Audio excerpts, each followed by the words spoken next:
అనగనగా ఒక పాస్టర్ గారు. ఆ పాస్టర్ గారు ప్రార్థన చేయడానికి ఒక కుటుంబాన్ని దగ్గరికి వెళ్లారు. ఆ కుటుంబస్తులు ఆ పాస్టర్ గారిని ప్రేమించి వారికి భోజనం పెట్టడం జరిగింది. అది కూడా వెండి ప్లేట్‌లోని, వెండి గ్లాస్‌లో నీళ్లు, స్పూన్ గూడా పెట్టారు.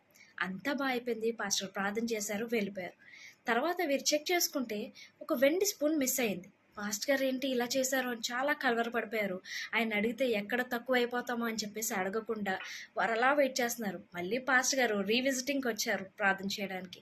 ఇంకా మనసులో పెట్టుకుంది దాయలేక అడిగేశారు. పాస్టర్ గారు మీరేమైనా స్పూన్ తీశారా అని.